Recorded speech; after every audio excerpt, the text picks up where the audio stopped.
So as you can see in the picture, I would, if it doesn't go through by the end of January, now I'd be absolutely just stunned. So, but I think that picture pretty much says it all. And not for nothing, but I figured out that when you hit the go live button and it says, "Are you ready to go live?" and then you hit that go live button, it's 4 seconds from hitting the button the second time until you actually go live. You are. I think I lined it up perfectly so that the countdown starts on YouTube at 15 seconds. So I think with that kind of talent, I think you should be earning $350,000 a week. Oh, you know what? I'll take a zero off it. I'll take that. I'll take $35,000 a week. How about that? I'm a man of simple means. I don't need much. All right. I don't need much. Exactly. I need enough money a week to be able to go buy a brand new car every week. Every week. Okay. What is there to see in Pittsburgh anyway? There's not really much to see in Pittsburgh, but I'll tell you this: I'll need a new car every week because of the fucking potholes in this godforsaken city. Oh my God. My tax dollars at work everywhere I go. And I have a Jeep Grand Cherokee. And it's awful. I hate it. So how are you guys? I think the two of you are probably in a pretty good mood after I put that picture up, yeah? Is relief like it's so weird that there's so much anticipation. Then when something actually happens, it's like, all right, I could just, I don't have that much to say. I mean, I'll figure some stuff out to say because now the camera's rolling. But I'll get to the comparison. Let me shout this out real quick. Skull Thuggery. I just right off the bat, that name is absolutely tremendous. I love it. And first time check. So this actually isn't the same old Arsenal, same old AFC USA. This is my channel. It's only on my channel, so it's. So you did not ask for Craig's permission. I did not ask for Craig's permission, and therefore did not put it on his channel. So. It's not going to. We will not be receiving the PG or PG-13 rating tonight. So, but Skull Thuggery, hey, thanks for checking it out, man. Thanks for being here. Lone Star Londoner is in the chat as well. Not sure what you noticed there, Lone Star. You said we noticed, Bearded, but not sure what you're talking about. But thanks for being here. Anyway, Mike, I'm sorry. Go ahead. Probably that you're not a man of significant needs. Just based on the two of our grooming habits, I think that's pretty clear. I think I keep this thing pretty well groomed. It's pretty good. It's not that bad. That makes one of us. Did you? Whoa! Did you just say it's not that bad? I mean, it's that's all the right. nicest thing anyone's ever said about him, Jess. Sorry. My bad. No, that is really the nicest. I thought that was like a good compliment. Like, it's not that bad. Like, you're clearly not. Is this your normal routine? Like, because aren't we in quarantine? What do you mean? Is this my normal routine? Like, would you go to like somebody and like have it like no? So this is it. No, this is what you do. Oh, okay. I don't need anybody to handle this for me. I thought there was like another level. That's why there is actually there is another level because I won't trim this thing for probably the next 6 months. So, but the problem is like once. It'll get to a certain point and then it'll just like start to curl, but it won't curl in one direction. It'll start to curl in and then it'll start to curl out. So it'll. Do you do the little like the curly mustache? That's the thing. Like right How here. How creepy would that be? That's officially when you need to go to a saloon in the Wild West and just stay there. Yeah. Like Wyatt Earp. Anyway, so just gonna need a ladder to get it. Go ahead, Mike. Go ahead. Oh, go ahead, Jess. Go ahead. No, I was just going to say, like, with the whole, Ozil actually leaving thing, like, I really didn't believe he was going to go in this window. I thought that, it would go all the way until January 31st, and then they would be like, oh, we couldn't get it done. But, like, him actually leaving is, like, it's kind of crazy. But, I mean, I'm happy because this has been the most toxic relationship I've ever been a part of, and I'm not even really in it, so I'm tired, I'm fatigued, and, like, I couldn't be happier for like him to go and for us to just kind of be released from this crazy thing. Like it's been so bad. Like I've never seen a player have such a bad relationship with the club, like to this level. It just has to be our club. Well, yeah, I mean, before I even say anything about my personal views, and I'm on the record, obviously, about this extensively, they have evolved, and I consistently claim, there's the beard oil. I consistently claim that the club is not without fault here. They're not without enormous fault here. Yeah. As they were not without enormous fault for when Aaron Ramsey left, as they were not without enormous fault for when Fabregas left and then didn't come back. I mean, this is not to say that I hold Arsenal blameless. The thing is, I'm not going anywhere and Arsenal isn't going anywhere. So we're going to have to work out our differences as they occur. Ozil is a flash in the pan in the history of Arsenal. He's 7.5 years of a 130, I'm doing quick maths, 135-year history that, is a significant part lately. But, look, so I look at it as what Ozil and the club's relationship has been from his standpoint, and no one's perfect, but he's certainly not. And the one thing I keep coming back to, and I haven't really seen this mentioned that much, is that his rise and fall is like a 7.5-year version of the 25-year or the 22-year version of Arsene Wenger, to a T, from the transformation of the play to the hitting heights, to the fall off, to the Willie won't he, to the fans separating on him and dividing on the topic of him, to finally, when it was over, just some people being happy for him that he escaped and other people being happy that it was over. I mean, there are so many similarities that it's creepy. And I mean, to me, and when I'm saying something's creepy, and rather than the other way around, that, hot meat kettle. Yeah, hot that's weird. So, well, the thing that you said that was so interesting, though, like, I hate to cut you off, but like, literally the part about him not being like perfect, and for the entire time, the main thing that I've been repeating is that although I think the club is ultimately at fault for giving him the contract and all that kind of stuff, and not having the ability to think about the long term and just kind of trying to placate the fans in the moment, Ozil is not a saint. Like, you know what I mean? Like, he plays the media and PR very well. He has very intelligent people working for him, and everything that he's done has been like premeditated. Like, nothing that he's done has just been like, just Jess, they don't random. They don't work for him. He works for them. Honestly, the things I've found out in the last couple of weeks by talking to some people who know, and I hate when people say that, because you never literally, and it's not that hard to figure out if you've been following our podcast, but I've spoken to some people who had very close dealings with him and his team in recent years, behind the scenes, firsthand accounts and stories that blow your mind, that really do kind of confirm a lot of the things that people do, people who want to not like him can say. But I mean, the one thing I can say, and again, I think we could just agree that we'll interrupt each other on a kind of on a compatible basis tonight, because I didn't mean anything rude by it, but they don't work for him. He works for them sometimes. And I think what people take as being his opinions and stands and attitude are sometimes just been crafted for him by his management team, who carefully controls every single thing that he does. Brand, because he's like a global brand. He's not. Mesut Ozil is something outside of just an individual. Like, he is such an enormous brand. And so I understand that, like, most people that are huge, like worldwide superstars, they have like teams that concoct like who Mesut Ozil is, what does he believe, what is he saying. Like, I always believe that whoever was doing Ask Mesut, I don't believe that was Mesut.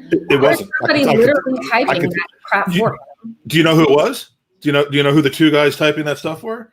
Their uncle is Daniel Levy. Let's put it that way. The people who handle the social media and were doing the Ask Mesut stuff, and the ones before that are Daniel Levy's nephews, who work with Ozil's agent. and handle most of the social media. Just about everything you tweet out. The arguments with Piers Morgan. The snarky tweets about the number 10. And Emil Smith Rowe. That's not Mesut. I never. And it's not even necessarily someone typing out what Mesut thinks. It's what the brand thinks. And that's what has just completely turned me against him in the last 3 years. I've come all the way from saying publicly I support Mesut after he quit the German team, and Emery had just been hired, and we were going into a new season, and I believe that was right before the attempted robbery, and that just, I don't know what to say about that. That's an awful thing to happen to anybody. But like, it was around that time, I'm like, look, man, there's no room for racism. And you could see he was at least getting abused by some people.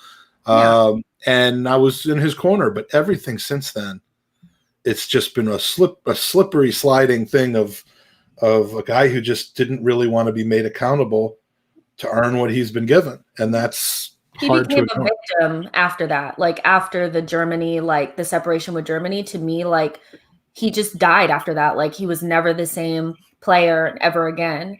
And so to me, it's like, I can understand why something like that might be super traumatic to you. I don't think anybody goes out there and claims racism without it actually being a thing, because it can completely ruin you. There's a huge division in the German national team about that specific issue. So if you're going to come out about something like that, you're definitely telling the truth. But I think that a little piece of him, or like a big part of him, died when he left the German national team, and we were kind of left with the scraps, of what Mesut Ozil is. And Wenger said that happens to people that, like, when they retire prematurely from a national team, they don't necessarily have the same drive for their club teams in many cases, because they're not playing for that status anymore. And he was very prescient when it came to Mesut in that regard. And that's go ahead. Go ahead. No, go ahead, Jess.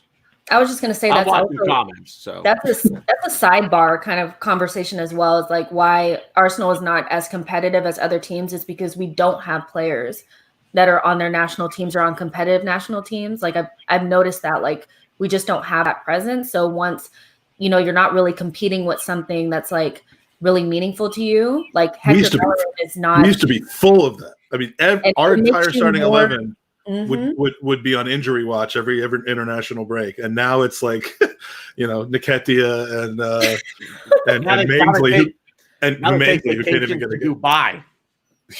On international breaks. So that's just a side note of something that I've noticed is we just don't have players that are competing for anything, and they have big contracts with Arsenal. So why do anything? Big Steve, I'm a believer recently in a lot of the Arsenal conspiracy. I'm not a believer in conspiracy theories, Tanner. You know that about me. But when it comes to Arsenal conspiracy theories, sometimes I do buy in. I bought into the mole in the locker room. I've bought into the divisions and all the things that have been reported behind the scenes. I would never, I could never possibly, without personal knowledge, say that the attack was staged in any way to give sympathy or something like that to Mesut. I mean, I can you imagine if that came out to be true? But no, I'm not saying that. It's funny that Big Steve said that, because as you were saying it, that thought crept into my head, because we're talking about the brand. How carefully they manage things. I mean, it's not really beyond the realm of possibility, but I'm not here to say, Big Steve, that is my theorization. I don't really want to fight Sead Kolasinac. I think he'd rip my head off and shit down my throat. Dude went to jail for that, right? I mean, they did get punished, you guys. So, I mean, at the end of the day, how much money do you need? Because they're not going to spend the rest of their lives in jail. How much money do you need to survive on when you get out? I don't think it was staged. $349,000 a week. $349,000 a week. Yep, exactly. So, but it's kind of an interesting thought. I'm not going to spend too much time on it, but you two are pretty adamant that you're glad he's gone. He's fallen out of favor with the two of you immensely, I think. I'm just right in the middle. I really am. I'm glad it's not like wistful reminiscing worry or concern. You actually think that this was not I mean, I can understand being like, oh, I just feel terrible that it worked out. I mean, I'm not dancing in the streets. I think this sucks, but it had to happen. Exactly. It needed to happen. I'm not. You didn't see a way back, did you, for this? No. I'm not over the moon. I'll tell you what. If this would have happened a year ago, if it would have happened a year and a half ago, I probably would have been a lot happier about it. But I'm happy because of what it means for the club. I'm happy for Ozil from the standpoint that he's going to his boyhood club and he's going to get to play for them, and that's. I'm not a professional athlete, and the few that I have talked to have said, it'd be really cool to, get the opportunity to play for my, the club that I grew up support, whatever sport it might be. I did tell you that. You're right. Yeah, I mean, you remember that conversation? Yeah. When we're talking to me, the professional athlete. Yeah, but overall, like you had said, do I, bring somebody in that's kind of on the other side of things, that's really disappointed to see him go, like Patrick Timmons, Ozil things, or Ozil-gasm, or whatever they are out there. And they're not going to come on. I don't. Blackburn George, 12 years old, probably 12 to 15 years old. Well, so. And I saw somebody old, like Blackburn George. This is going to go down into the Arsenal freak show, but I saw somebody. I think you both saw that. I retweeted it. And it was like I said you spelled Bergkamp wrong, but he said that that Ozil's 10 ought to be retired. I'm like, first of all, you spelled Bergkamp wrong. Number one. But yeah, these people are, and God bless. Look, at the end of the day, you can't help when you're born. So if they've never seen Bergkamp play versus and Mesut Ozil is really the only thing they've ever known. This goes back to I've had conversations. But that's like somebody saying that that Kobe Bryant is the only great player that ever played for the Lakers, and Kobe's a bad example because but he's not a Laker legend, Kobe. But like if you just watched him for the last no, listen. Okay, you know what? I'm waiting for Jess to just unload. No. I'm gonna let you unpack that. I made a mistake. I meant LeBron. I did not mean Kobe. I was talking about LeBron. LeBron. Okay. Yeah. Okay. I was like, no. Jess Tanner. Absolutely, he was. My point was talking about like if you had just started watching the Lakers 5 or 10 years ago and thought that LeBron was a legend, and we're forgetting about Kobe and Magic and Kareem and George Mikan and all those people. So I apologize for mistakenly using the wrong person. But the point I was trying to make was, you can't help when you were born, but if this is your club, learn a little bit of history before you start just crowning the best player you remember. And I don't mean to not learn your history, because the fact is I've learned mine. Kobe, that was bad. You know what's funny, just real quick as a side note, what's funny? Everybody you just mentioned, all the Laker greats that you just mentioned, and I hear it like if I ever have this talk, and Jess and I have had this talk about the NBA and the Lakers and what have you. Do you know the one player that nobody ever seems to mention? Chamberlain, Kevin Greavy. What, Jack? What? Jack? Not Kevin Greavy. Logo. Oh yeah, Jerry West.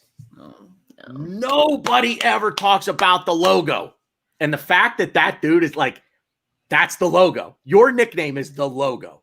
Yeah, that's like that. That just right there, that wins. Well, both as a player wins. And an executive as well. Too. Oh yeah. But anyway. I wanted to say this just really quickly. Like, I think my overall opinion of the entire Ozil situation is just, I do feel for people that associate Arsenal with Mesut Ozil, and when they started watching or they started to really become a fan, that was the player that made them fall in love with the club and all that kind of stuff.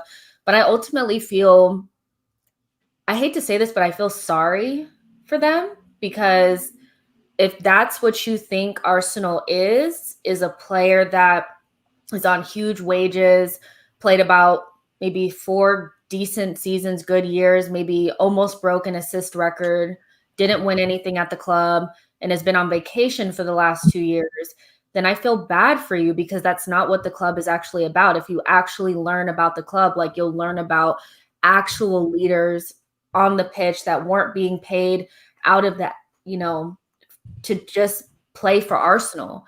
It's just the difference between Mesut Ozil and the people that they're putting him in the same bracket with is sad. Like, when people are, oh, he's an Arsenal legend, I'm like, but he's not, though. You just like him as a player, and I feel bad for them if that's what they think that Arsenal is, because it's not. It's Dennis Bergkamp, it's Vieira, it's Tony Adams. Nobody that has played for this club. It's that. Nobody that's played for this club since 2006 has been an Arsenal, or since 2000 when Thierry Henry left. There's not a single person who's played for this club that ended up being, could have been, but no one that's ended up being in legend category. Not a single one, in my opinion. No, not one. Yeah. Not even Kobe Bryant. Rest his soul. But no, I mean, like there are guys that were on their way. Ramsey was on his way. Ozil was on his way. Alexis was on his way. RVP was on his way. But look, they didn't end up there because they didn't end their careers there for whatever reason. And I don't think they're fighting to be known as one, but Twitter certainly is fighting about them. So, I would say Sanchez, for all intents and purposes, ended his career at Arsenal. Because what's he done? Well, his career ended. He didn't end it at Arsenal, but it ended at Arsenal. There's just a difference between, like, legend status is just something that's being kind of like thrown out there or whatever, and it's not that, like, and no, legends are not divisive. I'm sorry, I say this all the time, but they're just not. Like, they're players that everybody can say, like, yes, they may have been a part of a team that just was really successful. Doesn't necessarily mean that they were the best player ever in that position. Ozil is a legend of the game, like, period. Like, he's one of the best creators probably in the last 10 to 20 years. Like, he's one of them. Like, he's iconic. But for Arsenal, he's not a legend. So I don't even want to hear that in the same thing, because he's too divisive. And I cannot put him in the same category. I can't. So he's not a legend, you guys, not an Arsenal legend. Sorry. And Lone Star, there's a difference between being world-class and being an Arsenal legend. I mean, we've had world-class players come through these doors who were not legends. They could have been. I mean, if you're world-class at the club for 10 years and you win things, cups and leagues and European trophies, then you're a legend. But, Alexis was world-class, I believe, while he was here for the majority of the time he was here. But it was a very short stint where he was at the top of his game and not begging to move someplace else. Mm-hmm. Did he also feel borrowed? Like, he never felt like an Arsenal player to me. Like, he didn't really. Just when he started to, it was over. Yeah. Yep. It's a real shame that we never got to see, Ozil and Sanchez and Ramsey and Cazorla. Those guys it just all fell apart. It really just all fell apart for four players that because I'm going to take Cazorla out of that because it's the injury bug that he just could never stay healthy. And they were not catastrophic injuries, but pretty serious injuries that he had that he would just miss massive chunks of time. But Ozil, Sanchez, Ramsey, these guys, my God. And think about it. They all left. They all left for free. That's crazy to me. You've just hit a nerve because people love to talk about how Alexis left for free. He didn't leave for free. Okay. He left for £30 million, and we spent the £30 million on a player who ended up not being good for us, and who we ended up getting $2.5 million for when we sold him or when we loaned him. We really should have sold him. Yeah. We really should have sold him to Man City. Again, just hindsight, that would have been the right move because we probably could have gotten 50 or 60 and not had to bring down the club for the first half of that season. And Arsenal has to get to the point where we're not always talking about in hindsight. Like, we need to be able to make good decisions in real time. In real time, that's the decision to make. He's agitating to leave. He doesn't want to be here. Sell him. They were going to give us like 68 million or some craziness for him. Take him. Take him. You have to be able to identify players that are untouchable. And and I don't know. Maybe this is something that in European football doesn't. Maybe the untouchable player doesn't exist. Maybe every player has a price tag. In American sports, and we're all American, so I'm gonna reference some American sports here. Damn it, man! You just blew my cover. All of my credibility just went out the window. It just went out the window, right? There are in leagues with certain teams, there are untouchable players. I'll go back to the NBA. Michael Jordan was an untouchable player. Kobe Bryant was an untouchable player. There was just nothing that you were going to offer either the Chicago Bulls in Jordan's prime. If Jordan decided he wanted to go play for the Supersonics, then Jordan would have played for the Supersonics. Jordan would have gone to play. Although he would never have done that because they didn't. Right. They passed up on drafting him when they could. Yeah. Go figure. Those are player power situations. I mean, I'll put it to you this way. Away. Mike, you might know this. Jess, this is going to be lost on you, and I apologize. It's hockey. But Mario Lemieux. No, Jess to not be a hocky fan, or you just assuming? I'm not. Yeah. Okay. So I will be lost for a couple minutes. We're working on it. We're working on it. We need to get her to a game. Get her to a game, and I think things change. You're not going to bring up earlier today, are you? Because no. I didn't really get to watch much of it, to be honest with you. But no, well, so Mario Lemieux, before he was drafted, and the Penguins had the number 1 overall pick, Philadelphia offered the entire team. Philadelphia literally offered the entire franchise. They're like, you can have our team if we can draft Mario Lemieux. So what's funny about it is had they done that, the Penguins actually would have owned Mario Lemieux. They would have had Mario because they'd have owned the Flyers. I'm kidding. You know what I mean. Right. But I'm not kidding. I'm not kidding. I can't remember. For the life of me, I cannot remember who the GM of the Flyers was. But I have had a conversation with Eddie Johnston about this exact thing. And Eddie Johnston was the GM of the Penguins that drafted Mario Lemieux. And Eddie Johnston said there's absolutely Jesus himself could have descended from the heavens, parted the seas, and I was not trading that pick because I knew what I had in Mario Lemieux. And whether you agree or not, Mario Lemieux's best hockey player that's ever put on a pair of fucking skates. Oh my! Period. He's close. Mike, we'll have that conversation another time because I want to keep. He's in there. He is in there. He's damn sure in there, but he's not better than Gretzky was. I can't. I got to keep Jess interested. God, I want to go off on that. Anyway, go ahead.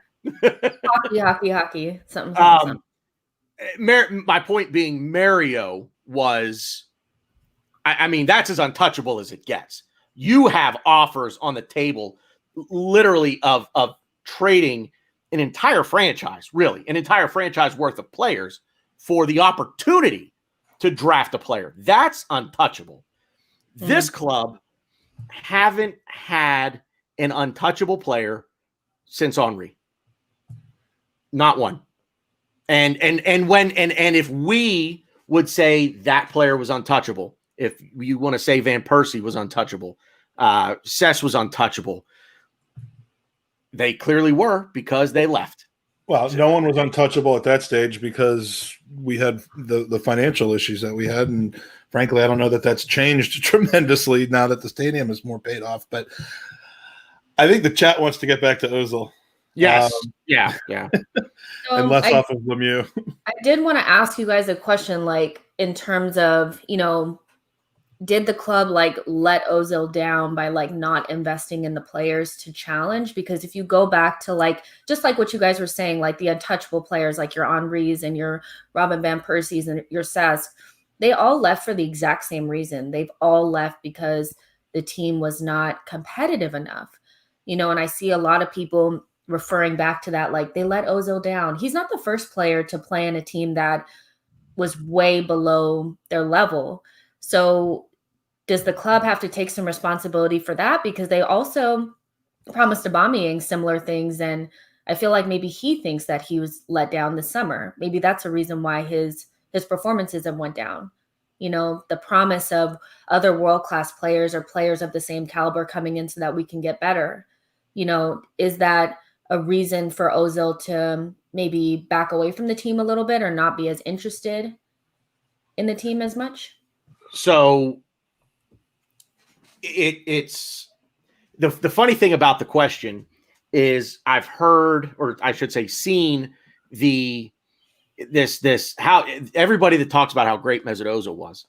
And yeah, great player, great talent, phenomenal. Won't argue that point.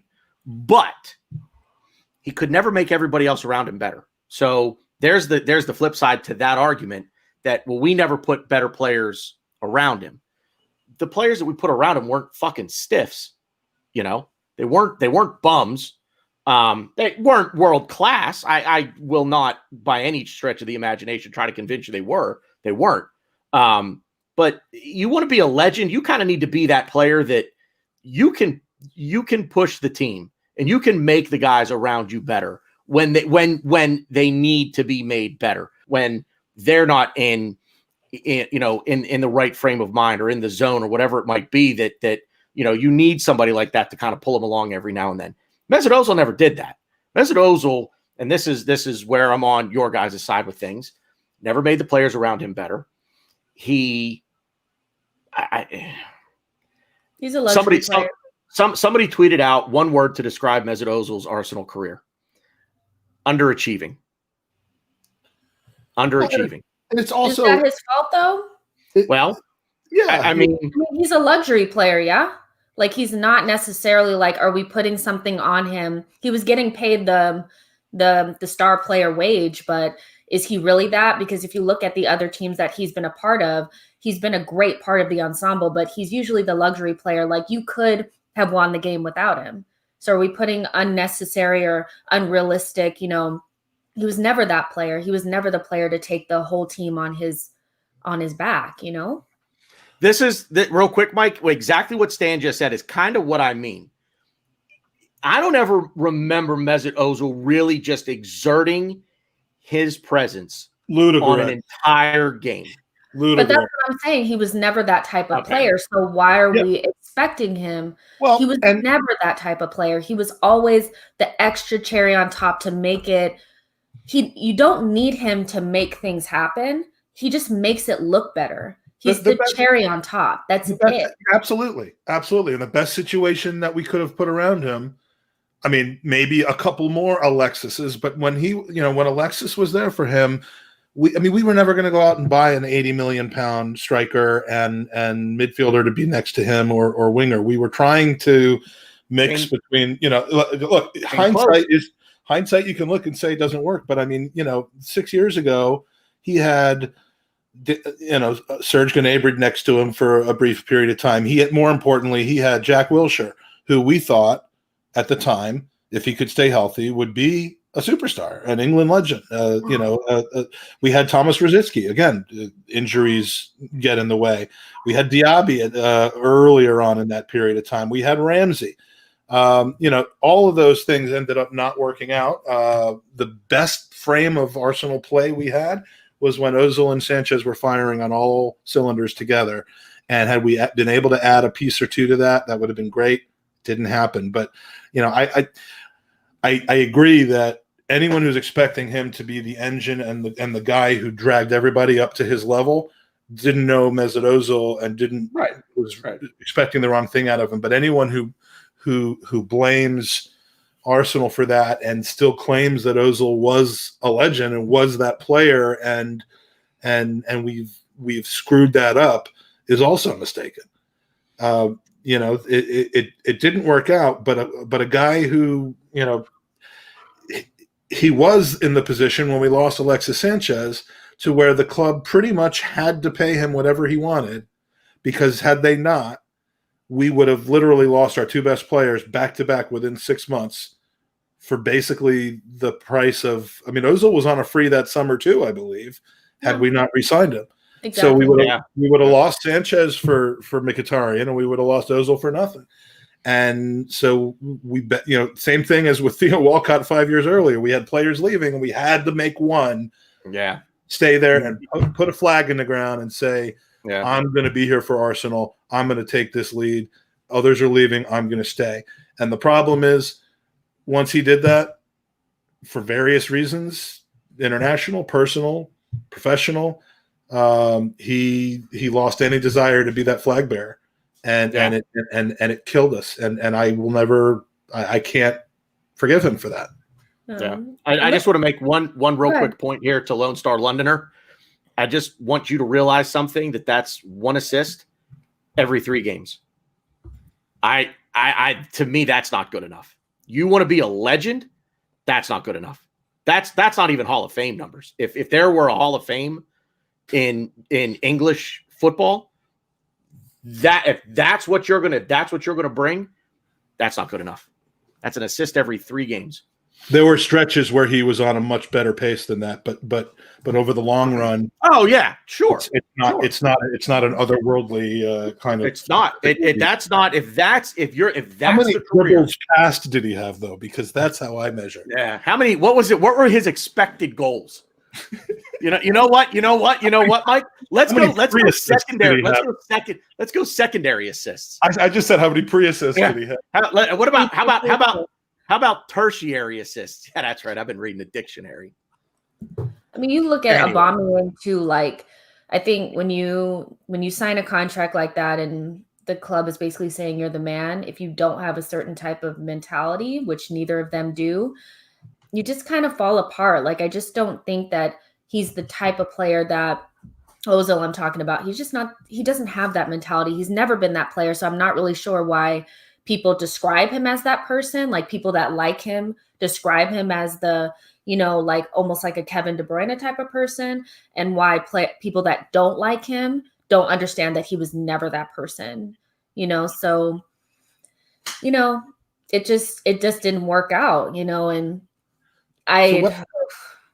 so what happens now? Like I loved the conversation with you this morning, Jess, about how you took the screenshot of Arsenal's follower numbers. Because it's such a good idea. Like, I feel like I missed the boat on that, and I'm just gonna watch your analysis. And I'm just waiting to see if that number drops. It's gonna take a lot. Yeah, but I want to see. Like in 2 weeks. In 2 weeks, once he's presumably fought through the back pain and played for Fenerbahce for the first time, and the reality is that there's the talk about him dies down. The Arsenal Twitter account no longer mentions him. Will they drop by 15 to 20% in followers? I can only say I hope so. I'm kind of tired of it's almost like, we own the house of Arsenal, and we've had bad tenants for a while that are just kind of there leasing the place, and their lease is up. It's time to go. Like, it's time. You've rented long enough. You've ruined my house. Now it's time for you to leave. Like, you're just here for and that's not to say and do the exact same thing. Like, that's not to say every apologist for Ozil is a rental, but there's a large confluence or a large overlap. I'm thinking of like a Venn diagram right now. A lot of the Ozil, like the people who are beyond just like an admirer of his play. They're called Ozilites. That's what we call them. Oh yeah, and they are the cult of Ozil. Yeah, I mean that is a generational thing. It seems, with very few exceptions. Younger people like to follow players. They don't follow clubs. It's too difficult to be a fan of a club. And I'm probably gonna, I'm gonna piss off a bunch of 16-year-olds right now, but like, I have a 17-year-old son, and I see how he consumes his media. It's social media apps, it's Instagram, it's things that the players are releasing. It's compilation things like 433. That's how he gets a lot of the information, and he comes to me talking about transfer stuff, and I'm like, bud, you gotta rearrange who you're listening to, because he's coming with all the same like ranty rumors that like the gerbil would come up with or something like that. But that's how kids in anywhere from 12 to really maybe mid 20s. I don't want to put a label on it, but I'm putting a label on it. That generation is getting their information, so they are much more susceptible to the communications that are being put out by CR7 and M10, and that obviously that's why they're doing it. So I think it's as surprising to find out that those people follow players rather than clubs as it is that they follow ranting, screaming YouTubers more than they do, common sense, reactionary rather than like hot take type of people. I mean, it's the same thing, and it is what it is. But I will not miss them when they're gone. The thing about that probably I cannot wrap my brain around is not being able to develop a love for the club over the player in time. Like, that's the thing that I just can't. I've never been a fan of a player to the point where if the player had a good game, but the team lost, I was still happy because I didn't care about the team. I just wanted the player to have a good game. Blame FIFA and fantasy for those two things. Well, sure. Yeah. I mean, because how many people in the last 15 years, 20 years, and I'm glad they're here. Arsenal supporter base needs as many people from as many different walks of life and as many different introductions as we can. But how many people tell their story about Arsenal that they came to Arsenal because they were playing FIFA in the early 2000s and the club was so much fun to play with and all these legends and God willing you stayed there because you love the club. But right. that is the introduction for a lot of kids. It's not their dad was a fan and made them be a fan. Their mom was a fan. They had an uncle who used to take them to the games or right. That's It's romantic. It's not old school anymore. That's romantic, but it's just, it's becoming a thing of the past because, kids are learning about American kids or, and kids perhaps, in other foreign areas, not London, are learning about Arsenal on just an exponentially higher scale than they were back in the day. Yeah. But they're learning about it in a way that is almost exclusively player driven. And so we really shouldn't be surprised. I'm not surprised, but where are we going to find our next generation of Arsenal supporters? I'm gonna get really busy and create them. I'm just gonna. I'm gonna go on a wild spree and start a new generation of Arsenal supporters whose dad would tell. I think about that. I firmly believe they're out there. Young kids like to follow the team that's winning because it's easy. Nobody wants to be following the team that sucks, so if you looked at the table now and you were 15, you're probably going to be trying to follow Liverpool, Man United, Man City,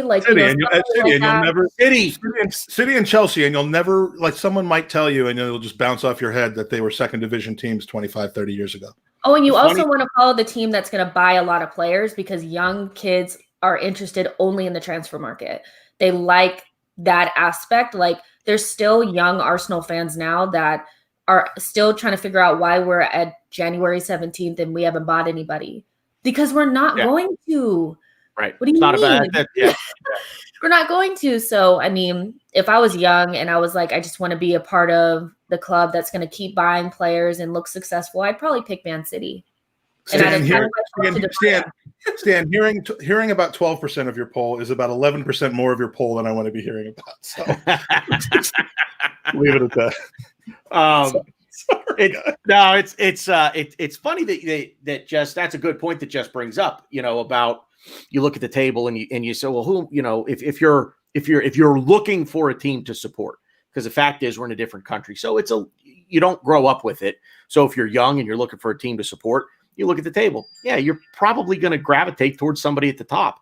And a friend of mine, not a good friend, but I call him a friend, is a City fan. And one day I was like, what? How did you become a City fan? And he's like, they won the league. That's it. He's like, I'm not going to lie to you. He's like, I've always been a fan. I've always been a fan of the game. Now that it's basically anywhere here in America, we can get anything. I can watch League One games in America, for crying out loud. I don't even think they could do that in England. But it's everywhere over here now. And he was like, well, now Tom Canton spends 9 hours a day watching the Austrian Bundesliga. So, if he could, you can. Yeah. Can't believe he's getting married. But anyway. But I can believe he's getting married. I can't believe she's getting married. But what I actually said to another buddy of mine who is a Hull supporter of an American, like grew up here in Pittsburgh, is a Hull City fan. It's like, what? How did that even happen? And he's like, I don't know. It's Tiger. He's like, Tiger. Great. I'll like them. So, okay. But we were talking here like two years ago. When did Wolves come up? 2 years ago? This is their third season back, right? Yeah. And we actually had this conversation, and he said to me, he's like, if I were going to be a fan of a team in the Premier League right now, he's like, I'd be a Wolves fan. Now, Pittsburgh, and he's a massive Yinzer. So I'm like, oh, okay, black and yellow. Duh. I mean, really? Come on, man. You can't be more original than that. He's like, that actually has absolutely nothing to do with it. They're just a fun team to watch. And I was like, that kind of makes sense. If you're not going to gravitate towards the winners, you could do worse than tuning into Leeds every week right now. I mean, they're not going to win anything, anytime That's what I was going to say. Then be a Leeds fan for sure, because they're interesting and they're fun to watch. Yeah, they have a crazy coach. Like, yeah, but I mean, we're not necessarily that interesting to watch. Like, that's why I'm trying to figure out. Like, we weren't. Are we going to just lose fans? If the fans that join the club as supporters because they're winners, I mean, the test is, and I don't know if someone joining Man City because they won the league is going to have to deal with this anytime soon. But if they go through a protracted period of time of being a Europa League team or a mid-table team, which would almost certainly require a change in ownership. But like, if that were to happen, would they be looking for the next team, or would they be sticking with them? I guess that depends on how long the attachment has taken to form. But the kids aren't necessarily going to have that long of an attention span. So if they're a fan of Barcelona and they can't deal with them being not at the top of the La Liga this year because of kind of they're reaching that point in the turnover where guys are getting old and they're not replacing with quality. I mean, are they going to hop off to Real or to Bayern or something? I mean, that's just a statement of fandom today, but I think it all wraps back into, will people leave Arsenal with Ozil leaving? And, I certainly won't mind. I mean, we'll have enough. It's not like we're going to be short of true Arsenal supporters, when they're gone. I think it might be a little bit more pure. And people think that we won't be arguing about anything anymore. It'll move on to Xhaka. Well, it'll move on. Yep. It's already we need somebody else to focus on, Oh, it'll be something. I mean, it'll be, should we have let Emmy go or the Xhaka thing? And Xhaka's another guy, I think, for reasons more off the pitch than on, or more subtle fan related rather than play related. I think he needs to go. But we'll do a separate show on that. I think we're going to start focusing in on Aubameyang. I think he's the next. Well, people already are. That's actually a great shout because he is next, especially if this continues. Because exactly. Because all of a sudden it really looks like now that he's signed the big contract, now he just seems to be heading down that same road of. I think he's lucky Willian is here. I think Willian takes a little bit of the thing off of him. But as much as I look at Willian, I'm really looking at Aubameyang because I'm just not that I think that he signed the contract and he just doesn't want to play. I'm trying to figure out what cliff did he fall off of? Like, is it true that is it physical? Like, is it mental? Like what it is? I think it's a combination of a lot of different things, but ultimately with Martinelli coming into the fold, I'm trying to figure out what Arteta's game plan is going to be, because to me, I don't think Aubameyang should be starting. Like, I don't see a reason to if you have a healthy Saka, Martinelli, and it's hard to pull Lacazette out of the lineup right now. I mean, look, if we got 2 games in a week, there's room for Aubameyang, but it shouldn't be for 180 minutes of those 2 games. And we just don't win games with him out there most of the time. Like not in the most of the time, but the flow is just different when he's out there. And I know why it is, so I won't go into it. I know everybody kind of knows that he's just not really good in build up and all that kind of stuff. But when you look at it, it's hard to justify him being introduced into the above Lacazette or Martinelli with the flow and his inability to be a part of build up and all that kind of stuff. So even if we have like midweek games, all of our games are like do or die. Yeah. So do we risk putting him in there when we know we're going to have to put Martinelli and them out there anyway? They couldn't beat Crystal Palace. They couldn't beat Newcastle in regular time. Like, it's getting to that point. Like, I don't know that we have a choice, and I don't mean that in the sense that there literally isn't a choice, but I mean, we're not going to win anything. We're not going to get to where we need to be if Aubameyang doesn't refine his form this season. I firmly believe that. I'm not saying we can't win individual games or go on streaks of winning when he's not on the pitch, but I mean, the Martinelli, Saka, ESR, Lacazette, maybe you throw in spot starts from Pepe or something in there. That's good, but Aubameyang scoring a goal every 2 or 3 games is better, or more, if he can. And I still think he's got that back. I just don't think he's the same type of person as Mesut Ozil to hide behind and create or enhance a rift between him and the team. I think he wants to be playing well. I think he wants to be playing all the time. I just think he's in a, and I know I've heard Drew say this many times from watching him at Dortmund, but like, he's gone through barren streaks before, and he doesn't have that snap back ability real quick, and on a internal basis. He needs confidence. He needs something to change, but I still back him to come back and have a better second half of the season. That doesn't mean you play him ahead of Martinelli. It doesn't mean you play him ahead of Lacazette in Lacazette's current form and with the things he does differently in the 9. But he's gonna need to refine his form, or we're in big trouble. I don't agree, but that's just me. I actually do think it's partially head in the sand thing, because if he really is this bad now and he's not going to get better, then we're screwed, because we're going to be paying £500,000 to 2 players for the next 2 years who suck. I'm not worried about him finding his form, because when I'm looking at the system, he just doesn't fit it. He doesn't fit the system. So and there's so many players in this. About it.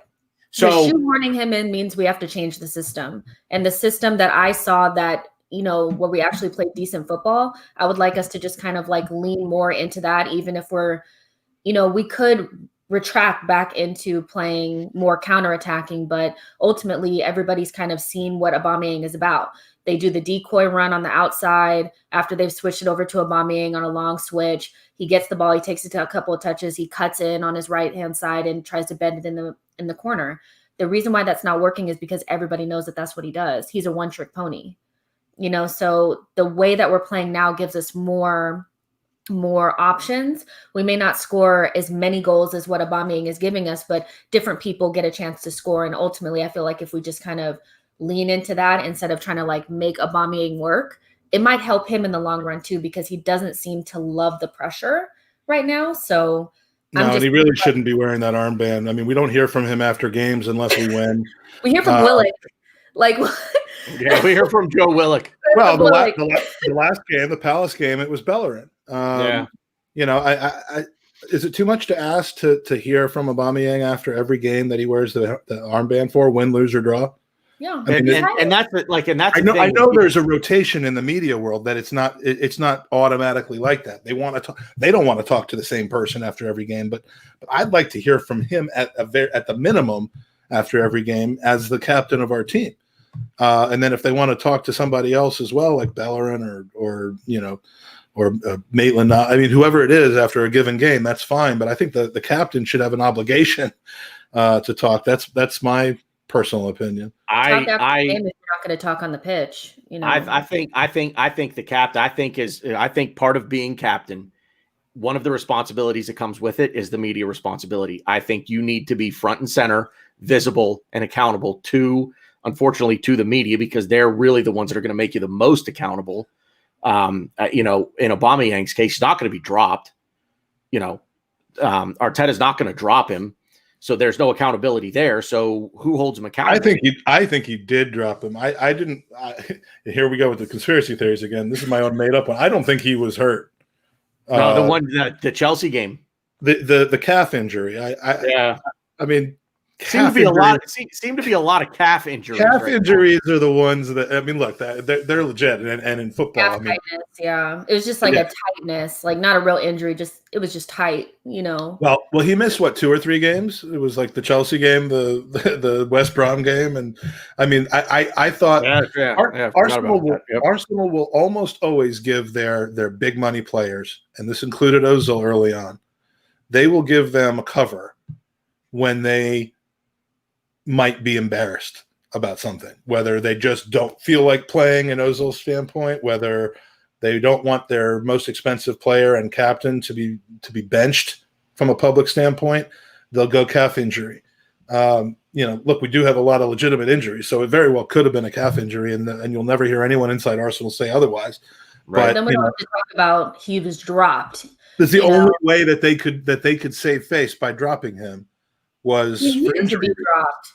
He needed to be dropped so bad. He needed to be dropped 2 games earlier than that. But I don't believe it's the big contract and the talk around that. Like the club doesn't want to have the same Ozil conversation with Aubameyang. He signed the contract and now he's not playing. And I don't know if people know about PR, but basically what the Arsenal's PR team will do is they'll comb through social media and look and see what the fans are saying. And then they'll try to what they'll do is maybe they'll leak stuff too. They leak stuff all the time. A random thing where Edu comes out and does a random interview. He doesn't do interviews very often, but when the fans are mad, basically they'll just comb through and find what the fans are saying and concoct answers to them to try to appease the fans. And they probably just saw that fans were really going in on Aubameyang, and it was probably something that him and Arteta spoke about. Aubameyang is a social media hound. He loves being on social media, so he knows that people are talking about him. So for the club, it was probably in their best interest after him, signing the contract and being in such bad form to say he had an injury instead of saying that they dropped him. But his form really hasn't improved. I know some people are saying that he looks a little bit better, but not really. He doesn't look that much better. Not to the point where if Martinelli is fit, I'd be starting Aubameyang. I'm willing to. I want to see an extended period of games. Now, again, this involves dropping somebody, but I want to see him link up with ESR on a regular basis. If God forbid, if something with Tierney is a longer term thing, and it looks like we've avoided that, thank God. Even though I bought a jersey of his last week and thought that I had completely ended his career, like I've ended everyone else's Arsenal career with jerseys. But if we have to use Saka as a left wing back, like he has played before, and with Aubameyang in front of him and ESR, I mean that's kind of a scenario where I could see Aubameyang getting his mojo back, just with guys, getting balls from different angles, running in on goal, being, whatever the case may be. My tactical noose is is a -4. Everyone knows that. So when I talk about Aubameyang, it's not from the very well-reasoned tactical ways that you are talking about him, Jess, about his one-dimensionalness. I mean, you described him to a T that reminds me of Alex Ovechkin, Tanner, about 5 years ago, where he was known as one of the best, if not the best, NHLers of all time. But he just kept doing the same move over and over again. And it, and when that stopped working, he actually reinvented himself and figured out how to score from different positions and different angles, because he was just that good. Aubameyang needs to make that tweak to his game, and my hope is by putting different looks around him instead of the same Xhaka El Neni feeding him, and Willian on one side and maybe Saka. I mean, changing the things around him. It's a big chemistry set. That's all Arsenal is, in my opinion. It's a big chemistry set, and you want to have good ingredients. You want to have the best ingredients of the chemistry set, but you have to find the right connections. And I gave up on that. Haven't you noticed that there's no my thing with the team is we haven't really had any partnerships or chemistry this entire season. And part of that is because we've been trying to force a front three that just doesn't work. It doesn't. The Aubameyang, Lacazette, and Willian is what was forced from the very beginning, and it that's doesn't not going to work. That chemistry set is broken. But as soon as you put Martinelli in there on the same side as Tierney, and then you stick Emile Smith-Rowe in the center and put Saka on the right-hand side, and then you put Lacazette in front of them, then all of a sudden we have these partnerships. We start seeing a little bit of chemistry. And my issue is that going into the last stretch, if we want to get anything out of the season, even if it's just a better performance until the end of the season, we have to cultivate these relationships and not tear them apart because we're trying to make sure that we get certain people out there on the field. I would just dead the Pepe scenario, the Willian scenario. They can just come in if we need you. Aubameyang is the only person that's kind of like, back and forth because so many people love him. He's our top scorer. But ultimately, having a 32-year-old world-class striker, low-touch player on your bench is not a big deal unless you make it one. It's only a big deal if you make it one. Like, that's my thing. It's like we're making it into a big thing when it's normal for the older players to sit out. Because of the contract. That's why it's being made into a big deal. Yeah. And honestly, do we want to win games or do we want to placate Aubameyang? Like, what do we want to do? Or do we want to placate people so that they don't bitch that we signed the contract and we're not playing them? Yeah, You can't change. There's sunk costs all over the place in life. The Ozil thing was a huge sunk cost. I hope that we don't look back on Aubameyang as being a sunk cost, but I'd rather look back on it as a sunk cost than something that we went for way too long and ended up either missing opportunities to play better or lost a young player because he didn't see a path through to the first team as a result of it. Because we also only have Martinelli for 2 or 3 seasons. I know that people don't really want to hear that. Yeah. But if we're in a long-term rebuild, the big boys will come calling soon. So if we want to be able to get 80 to 100 million for this player, he has to play and he has to become the player that we think he's going to be. The only way he's going to become that player is if he plays in our best team as often as possible. And if that means that sitting Aubameyang on the bench is what we have to do, then I'll do it. Is it a 1-1 Martinelli and Aubameyang, or is Aubameyang and Lacazette going to be interchangeable as well? Well, it depends on what Arteta wants. If he can get another creative player in the squad somehow, that's not the center forward, because essentially the reason why Lacazette works is because he becomes another creative player because he can link play.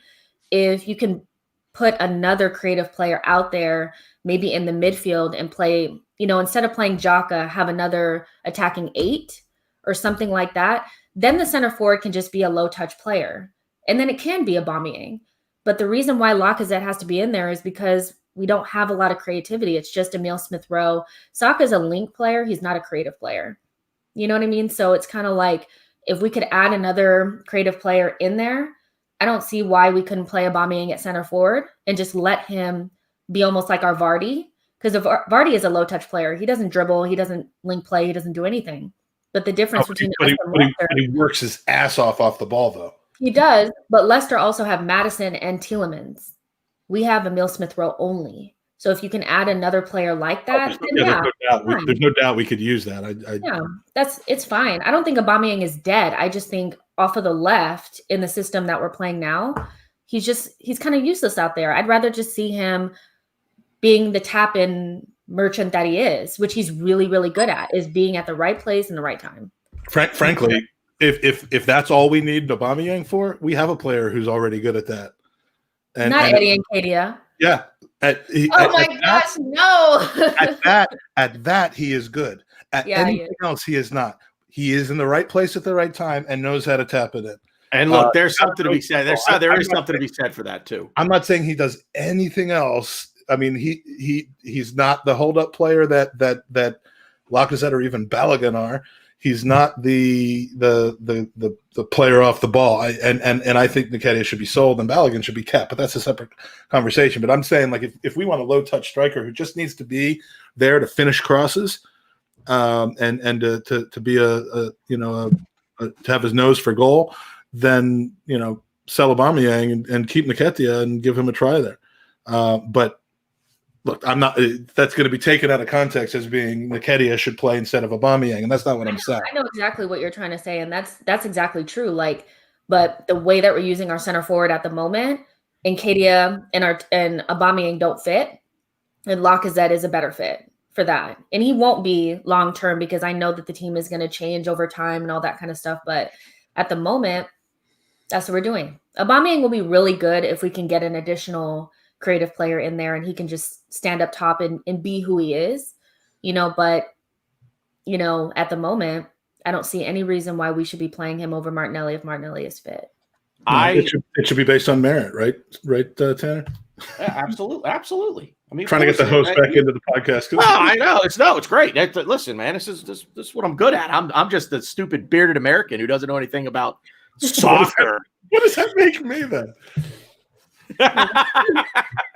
I love that comment, by the way, from Ron. If you could put that up. I can, yeah. You're underestimating the amount of stupid chatter that some of us like to have. More so maybe on our channel than on this one, but yeah, hey. I try to keep it relatively professional on this channel anyway. We did a podcast last Thursday, I think, with Elliot that was 95% stupid chatter. It was fun, but it was just 95% stupidity. Yeah. I was actually oddly thinking about this exact thing last night, and just like I Uber and I get out, like I'm on the road and drive. What's that? As in you drive Uber? Yes. I drive for Uber. And I'm out on the road and I'm on my way to a pickup and whatever, and my mind just kind of starts to churn on different things in Arsenal, probably more often than not, are the things that my mind churns on. And I just started thinking about the players, and then I started thinking about Arteta, and then I started thinking about where Arteta really, cut his coaching teeth, and he did so under Pep, and like it's very clear that he wants to play, the same style that Pep wants to play, which is a heavily possession-based game. There's not one player, and I mean this, I don't see one player in this side that style of play really, really suits them to a T. We're a counter-attacking football team. It's that simple. We have pace. Partey, Saka. In possess, to just possess and create. Honestly, I see what you're saying. Like, I was good at that. Mesut Ozil. I mean, he was at one point. He really, really was. If you watch Man City now, like, they possess the ball, but like their biggest quality is being able to have really technical players that can find the pass and find, like, basically we need more football IQ more than anything. I think that's what we're lacking. Yep. Well, and then we lack technical quality. Like that's it. It's those two things that go into, if you're going to play the possession-based game, those are the two most important things. And how crazy it is that we bought a company that was supposed to specifically seek that out. You're talking about Stats DNA?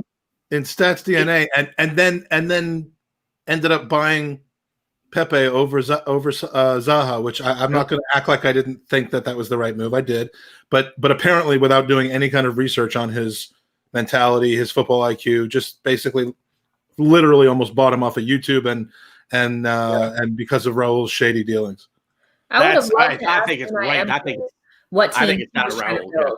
Like, if I could sit down with Unai Emery, I really would have wanted to ask him, like, what was your vision of Arsenal? Because the type of players that you wanted to bring in are very similar to the players that Arteta has been able to bring in. What were you trying to do? Did you read Wheatley's? Trying to do? Did you read Chris Wheatley's article? Because he did an interview with Unai last week. Yeah, he literally, and this is me acting like this is something special about me. It's not, but like he literally did an interview with Ozil from 6 o'clock to 8 o'clock his time, and then jumped on our podcast afterwards. Or not Ozil, Emery. It's the second time I've messed up legends. But he wouldn't tell us about the Emery thing because it hadn't come out yet. But it was the next day. So he got one of the better interviews with Emery, I think, since he's left. Mm-hmm. So yeah, it was good. It was good. I don't know. I don't know if he got the answer to that specific question. Because that's what I would want to ask him. Like, when you came in, what did you want to do? Because he wanted Zaha, he wanted Maguire, he wanted Thomas Partey, he wanted Nkunku. Like, there was players that he wanted that were lit. I'm like, that sounds like a good team. Why didn't you get him some of those type of players? You got something completely different. Yeah, it may well turn out that if they had just given him the keys to the car, it might have run a little bit smoother. I mean, can we all are we all kind of in agreement that can we be honest and say that Unai Emery was obviously the better coach? Jury's still out for me. Jury's still out. That's the thing. See that again. I think he was. I think he was better. He was a better coach than people ended up giving him credit to be, myself included. I think he was outmatched from a man management standpoint with the shitstorm that he walked into. He didn't handle it well from a man management standpoint, and he lost the players. And once that happens, it doesn't matter how good of a coach you are. And clearly the team, the club never looked at him as a Wenger type that they would back no matter what Wenger said they would do. They're already treating Arteta like that, which may have something to do with the Arsenal DNA and the kind of almost the lineage that you can draw from Wenger to Arteta, rightfully or wrongfully. They've given him a tremendous amount of power. But he's a young coach. This is his first time. And Emery probably deserved better.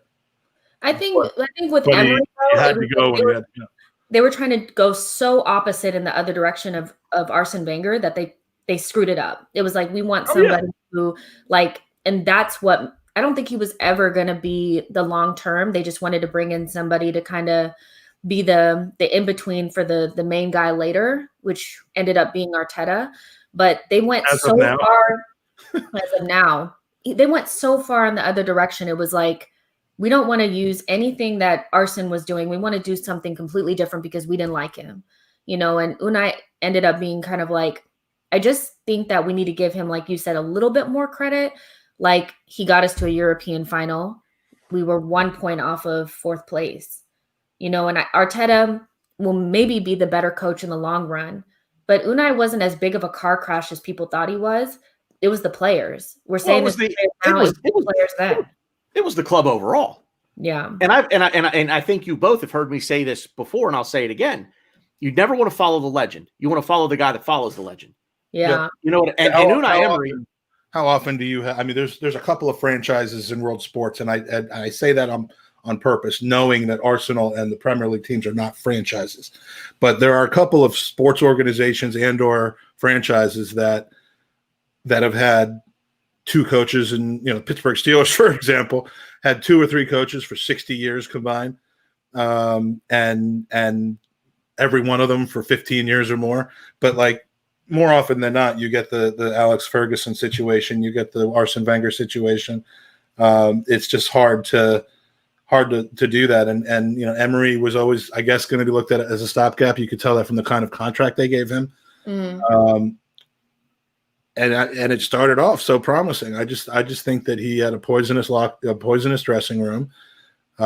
He had the hangover from the Wenger years, where the country club treatment that a lot of his players got that Unai wasn't going to instill, and he lost it. It's unfortunate, but do I think he's an awful coach? No, I just don't think it could have gone on any longer than it did. Yeah, for sure. With Emery, you mean? Yeah, I mean, had they decided to give him another 6 months to see how it would turn out, things would have gotten more toxic. Right. Because they really should have fired him way before they did. Not because it's just such a difficult situation, because we know what this locker room is. We know it. We know it. But I think I just wanted to bring that up because it's kind of like he got such a bad, he became a joke. He became a meme to his players. You know what I'm saying? And we acted with Arteta, we're oh, it's the players, because we know that. But with Unai Emery, it was too. He wasn't that bad of a coach, and he got us pretty far. Now with Arteta, it's they're putting all their eggs into the Arteta basket, and I hope it works. And it's weird, It happened so quickly because the summer tour, when they came to the U.S., I mean, Andy and I got some really cool behind the scenes stuff because we were doing media for that tour. I mean, that whose mistake was that? But so we were in press conferences of his and watching practices of the teams, like standing on the sideline behind the goal. And, I was really paying attention to the team and how, I mean, this is when Ozil had that platinum blonde hair and everyone thought, okay, now he's finally back and he's good. And the team looked like a unit. They looked like a cohesive unit. You came out of that summer tour, they were exhibition games, but, strong showing against Fiorentina, really strong showing despite a loss against Real Madrid, beating, Bayern for the 8th straight July. But you felt like the team was together and they were going to start off the season well. And then, a month or two in the season, we've got, Xhaka ripping off his shirt and his armband and everything just going horribly wrong. But I don't think that it was like that throughout. It was a very quick cliff that he fell off of. It was but I also benched Ozil. That was it. But I also think that when you go back to the year before and the 22 game unbeaten run or whatever, however many games it was, there are a lot of false flags there. And I think a lot of people started overhyping Unai Emery. And then so when the fall came, he was up higher than he should have been to begin with. So it just made the fall that much more catastrophic. Yeah, we always talked about those last 8 games of that season, like the starting with the loss against Everton and ending with the. I mean, I think we beat Burnley on the last day of the season, but at that point, too late. Guys, it was devastating. Like I mean, the Palace game, the Brighton game. Brighton game. I was at the Brighton game. It was awful. It was the pullback, the penalty. I mean, it was a complete and total capitulation. Had that happened like in December and January, and then the 22 game winning streak to get us up into 5th, 1 point out of 4th, right. We were up in the final, the narrative would have been completely different. But it led into that, and then we spent a lot of money on Pepe, and then like Jess said, that's when Ozil finally and it's weird because Ozil was massively featured in the summer. He was like this new player, blonde hair, yeah, with the new platinum hair, laughing around, looked like he was relaxed AF in the practices, and then he got robbed, and then he got benched, and the moment he was benched, I think that's when I've been saying this all along. I think the dressing room that exists, especially the older players, the more experienced players, they took Ozil's side on that. And until tomorrow, when the announcement is hopefully made, I don't know that that's changed, even though the coach has changed, the manager's changed. And I just think that's been such a weight and a drag on this team. And getting some distance from it, and it might take 6 months, it might take 12 months, it might take Socrates going, it might take Xhaka going, it might take a few of these things happening. I was just going to ask. So does it continue simply because of we're not going to go probably in his corner? We're not going to go undefeated for the rest of the season after tomorrow. But I mean, I do. We have to go too. I do. He's gone. He's gone in the summer. He's not going anywhere this window. And Louise needs to go. Louise too. He's done in the summertime too. But this I mean, might get another contract. So don't count on the Louise thing just yet. I think the guys on wait. Hang on, Jess. What did you just say? I'm sorry, you broke up. We're going to sign him to a new contract. That there is a chance that he may. I think Arteta said he may earn. That this is the words they said. He may be able to earn an additional year. And when you think about it, losing Socrates. I think that was last year. I mean, you're not talking about. No, I'm talking about because he has an option this summer to extend what he already has. No, that was last summer. Not unless they gave him another one, because they did.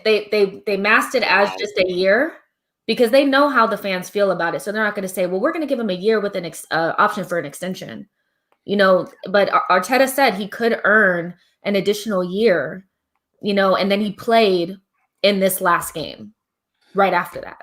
Yeah, I mean, it all goes against my narrative, which was that he was one of the major malcontents in the dressing room that was causing the rift. I mean, I still buy into that, but I mean, the actions are not in accordance with that. But I think the clear out that's happening now is good. By all accounts, Socrates will be gone, which, that shouldn't hurt us on the pitch one bit. Mustafi,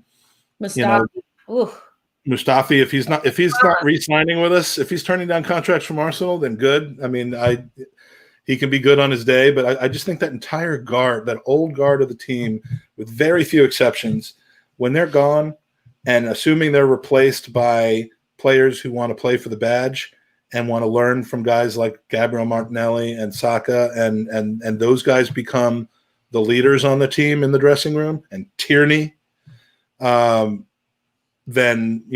things will improve very quickly, and the concept of addition by subtraction will never become more clear. I don't think it's going to be immediate. It's not going to be like a light switch goes off because Mesut Ozil's been transferred away, but I think the healing starts here. It's right here, you guys. I just wanted to say really quick that, David Luiz could earn a new contract, says Arteta. It's right here. Like I'm reading right here. So, but I think it's more of a reaction to losing Socrates and Mustafi, and maybe potentially Saliba staying a little bit longer. And we're not going to have the money. I really want people to understand this. Like, we don't have the money that I think people think we're going to have. Like, we just don't, so if we don't have to address the center back position, and because we may only have money for one midfielder in the summer, so they may need to just keep Luiz for just backup. They have Holding, and then they have Luiz on the right hand side, and then Marie and Gabrielle on the other side. I mean, as a depth option, he's not. We could do worse. I mean, we could do worse than David Luiz for another year as a depth option, if that's truly what he ends up being. If they give him another year, but I'd rather have Chambers for depth than him. I'm with you on that. I'm not saying I want him. I'm just saying you could do worse. But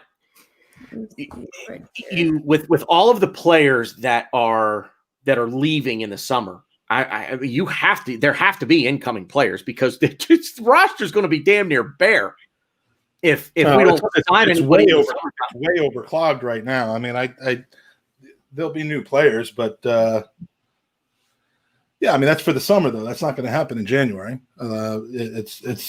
That's a conversation for when things become a little bit more clear in early June. That we're not going to start with a 17-man squad. Right. But I'd rather have a tight 23-man squad than a 30-man squad like we have right now, where 10 of them are just nicking a living. Yeah. So I mean, you got to find a healthy balance, not only in terms of player position, player ability, what are they better at than this guy, so on and so forth. But in terms of age, you've got to have some young guys who are going to come through, but you've got to have the middle-aged guys who are really kind of carrying the load. And then you've got to have that one or two just veteran presences, the grizzled vets that they've been through the shitstorm of you name it, that can help pull you through in a dark time, and we don't have that. We have a bunch of like late 20s, not even mid 30s, because I don't even know who the oldest guy on the team is right now. It's got to be it's Aubameyang, I think. Is he really the oldest? Oh, no, it's older than Socrates? 33. Who is? I don't consider Socrates. Yeah. So Luiz, but at any rate, bottom line, like Luiz, you say, Soccer change overnight. I'll be honest. I'm actually afraid of the opposite happening right away. I'm actually afraid that the reaction to Ozil leaving, I'm afraid it's not going to be a healing process. I'm afraid it's going to go in the opposite direction. If all of the talk that Mesut Ozil was the catalyst for all of this dressing room unrest, and now he's gone, that's you go into your office and there's one guy that everybody likes, but the higher ups don't. They want to get rid of him, and then they finally get rid of him, and you didn't want them to get rid of him, and now all of a sudden he's gone. Now it's, but they're all going to be gone though. Like that's no. I'm talking right now. Right now, not summertime. Right now. What can they do? Like, okay, let's just put it in perspective, right? We have Tierney, who can't be shaken. We have Gabrielle, who's too young to just down tools. He's 23 years old. You have Holding, who's starting over Luiz. You have Bellerin, who plays for the club. You have Leno, who said that this was a bunch of crap. You have Elneny, who runs his head off. You have Xhaka, who plays hard, even though he's not great. You have Thomas Partey, who's playing for the club. You have Gabriel Martinelli, Saka, Emile Smith-Rowe. Like, there's enough players in there that there's no way that they can just – they can't be poisonous like that, like with that many players that are going to actually play. The only thing worse than Ozil being a divisive member of the team is the uncertainty about whether he is or isn't, why he is or isn't. That's gone now. That's gone now. So I can't imagine it getting worse. Tanner, I see where you're coming from, but I can't imagine. I'm just talking the attitude. Oh my God, they got rid of Ozil. Well, I mean, we got rid of Ozil March 8th.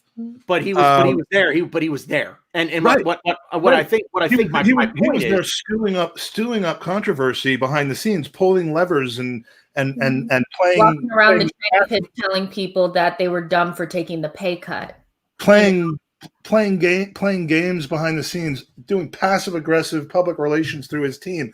All of that was going on. I don't see him. I mean, I hope Ozil I hope Ozil isn't tweeting from Turkey, "Ya Gunners, ya," and pulling. I hope he's not pulling the insincere version of what Podolski actually meant after he left Arsenal. He's going to keep his. I'm sorry, let me not say it like that. They said that he was going to keep his box at the Emirates Stadium because he's such a big Arsenal fan that like he's going to come back to games and stuff. This is not. It's not over. It's over in terms of will he be in the squad or not, but there'll be some residual BS. He'll be at games.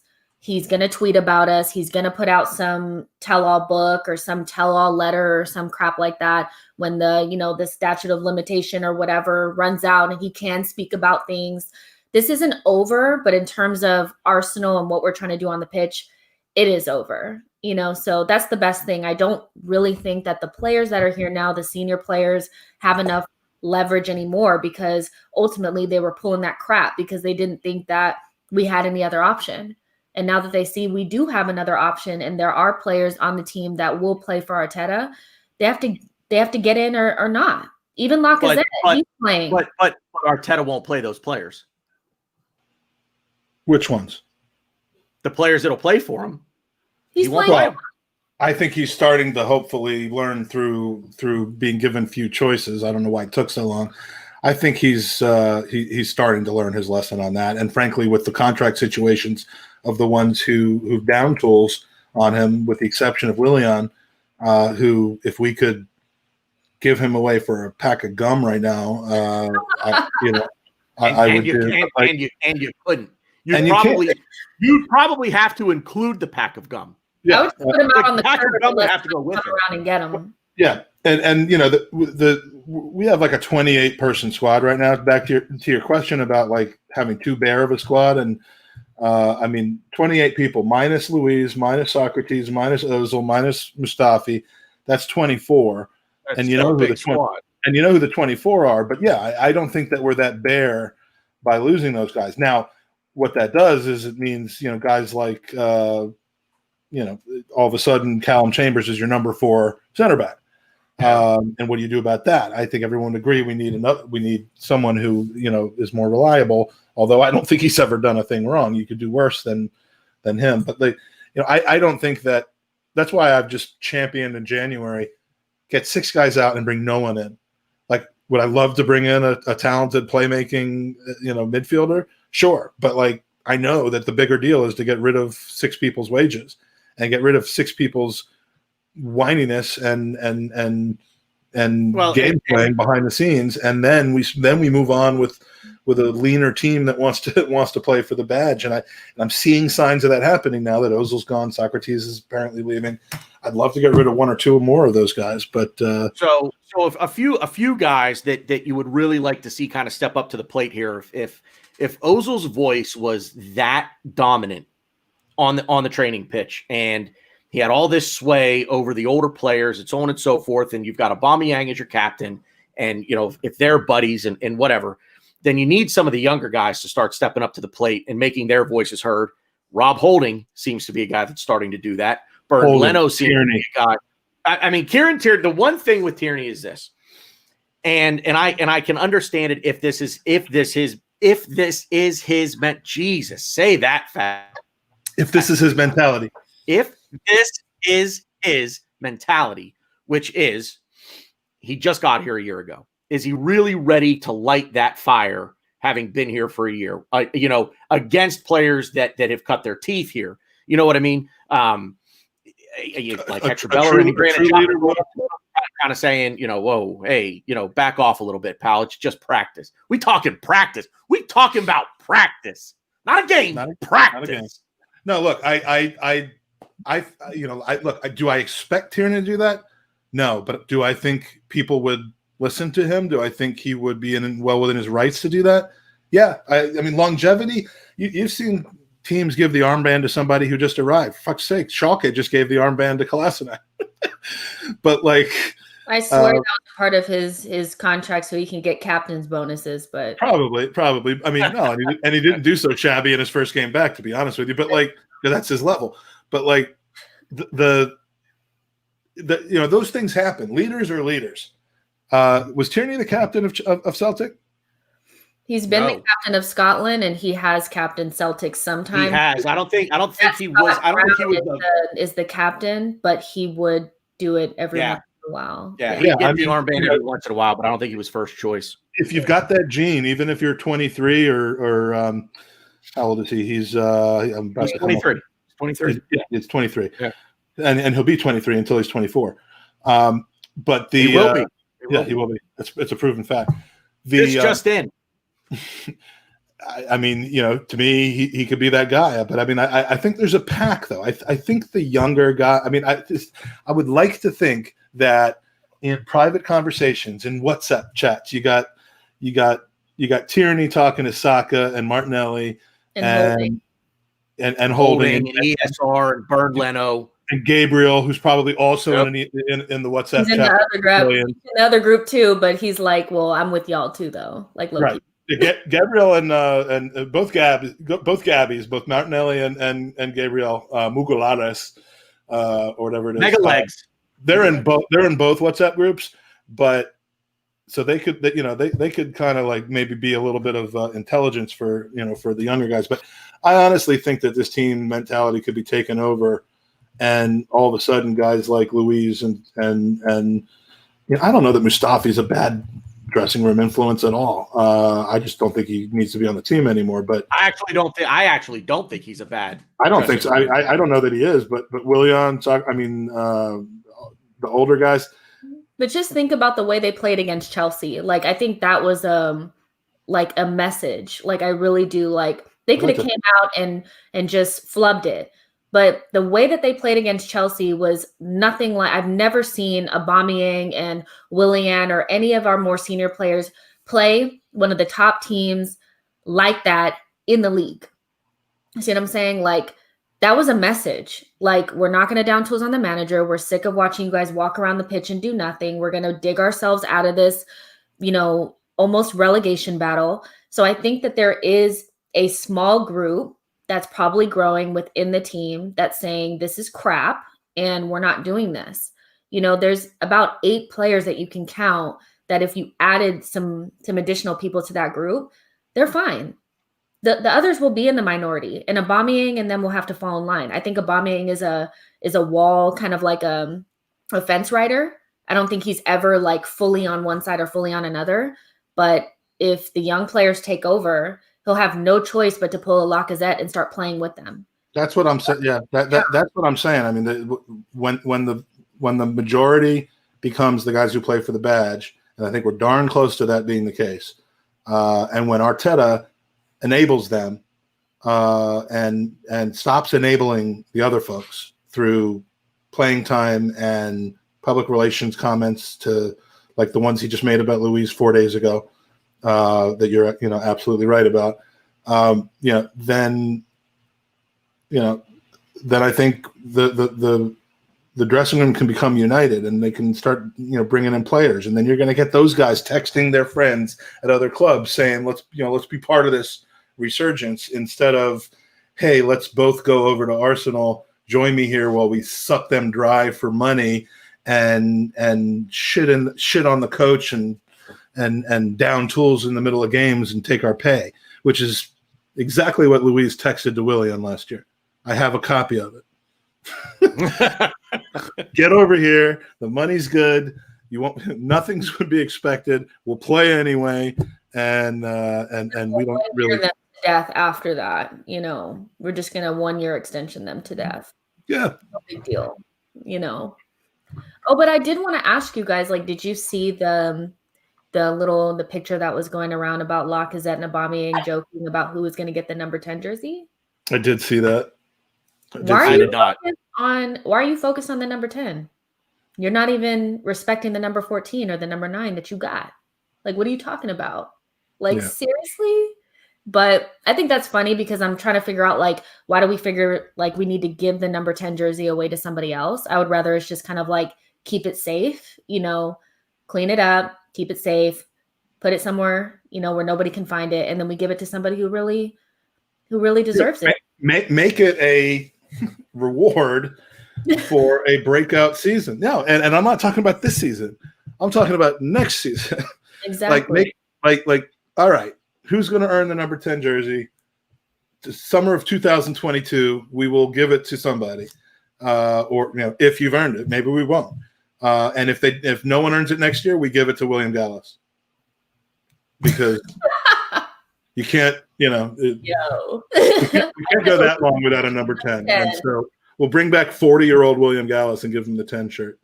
And I know it shouldn't mean anything, but like in football, it means something. Like the numbers mean something. It either means something in terms of the position that you play, or you're taking over a number that meant so much to the club from like previous players. Like, or your brand, like Mesut couldn't wait to get the 10. He basically ripped it off of Jack Wilshere's back. Wilshere, that's right. Jack Wilshere's body wasn't even cold, and Ozil took that thing off there. Want that? It was just, and it's like even like the number 4 now, like it was like Vieira had it, and then El Neni had it. Why? And then they stripped it off. They stripped it off El Neni to give it to Saliba, and El Neni's actually been the one to contribute. Yeah, it's kind of like, let's just keep some of our special numbers. Like I think Saka deserved the number 7. Martinelli, if he plays the way that I believe that he will play, he would be a great guys. Number. Keep going. I got to duck out here for a minute. Keep going. Yeah, sorry. I agree. Martinelli's an 11 all day long. So I'm so glad Saka got the 7. Yeah. If anyone on this team's getting the 10, and I'm not saying he's earned it yet, but I mean, Smith Rowe is on his way. Yeah. And let's just make sure that he is ready to be the 10, because when you give somebody a jersey, like especially in this particular sport, it does weigh on you. Like it may sound more crazy. Than it should, but you're right, but it does. Yeah, it's like, well, why would that matter? It just does. Like it just matters. And Stan is saying give Martinelli the number 11 when we have to take it from Torreira to do that. Yeah, I think so. But I think he would be a great number 9. What number does he want? I think he said he wanted the number 9 or the number 10, actually. Maybe he wants 35. I mean, you never know. Yeah. But I mean, some big numbers will be available. Like even Thomas Partey, like he was number 5 at Atleti for a long time. So once Socrates is gone, he can take that number. I think that would be perfect. That's why I haven't gotten a Thomas jersey yet. Yeah. Because I don't think he'll be 18 for long. I'd be shocked. And it also ruined it for me that he didn't that he puts Thomas on the back and not Partey. Like that was I was anti getting names on jerseys for years. I finally held to my own. I'm not going to do this for 2 years, and I just broke it last week for Tierney. But I was considering breaking it for Partey when we signed him, except when I found out he didn't put Partey on the back, I'm like, well, fuck that. That's no fun. Yeah, just gotta wait until he gets that number 5. I wouldn't get it with number 18 on it. I don't think he'll have that for very long. But we'll see. We'll see what happens. I don't think my son got a Nasri jersey many years ago, and then when that went south, we took it to some place to get to get it like acid, like they removed it and put on. It wasn't matching letters, but you put Arteta on the back of it, and so I guess you could still use that one. But jeez. I listen, if you've ever played sports, and Jess, you have, obviously, Mike, I think you have. I don't know that we've ever really talked about sports you played. You know who Gabmark? I played high school soccer football with Gab Marcotti in London for 2 years, and really? he has stated very knowledgeably that I had tons of pace and was a fairly good finisher. So, and then I discovered food. So wait. That's at a buffet. So how were you on the football pitch? Sorry, man. I couldn't resist. I had to. Listen, you ought to see me at a buffet. Woo. I was already going that route with how my career ended when I discovered food. But yeah, not a big athlete, but I played the beautiful game in my teens. I think most people know this, but I've never played. Never played. I was a hockey player. Did you have a favorite number or no? 33, baby. 33. Not 80. What was not 66? No. Lemieux? Okay. Well, Andy would appreciate that. Yeah, I know. I keep meaning to have conversations with him about that, but yeah, not 60. And I was a goalie, so 66, kind of a not in this day and age, but a bit of an odd number for a goalie. But I got 33 when I was 11. I think my favorite number's always been 12, and William is just shitting on that. He's ruining it for you. I didn't mind Giroud having it. He was a good custodian of the number, but and obviously I was thrilled when Henri took it on his return visit. But William is just ruining it, and I'm not going to take it anymore. 19. Which one? All right, so yeah, I was number 19, and Gilberto was obviously number 19, and then Santi had it, and now Pepe is shitting all over it. Yeah. So when he got it, I was like, no. No. Pepe should be made to switch to number 72. Well, so along these, right. That would be wonders for his confidence. Do either of you remember Bukayo Saka's No. It should be 18 plus 18 plus 18 plus 18 should be. Do either of you remember Bukayo Saka's first game as a member of the senior squad? Was it a Europa League match? It was the final group stage Europa League match in December of 2018. Was he? He was wearing 80. He was wearing 87. Didn't Chris? Was it Chris Willock or during one of the summer friendlies? I think Chris Willock, Joe's brother, was wearing 69.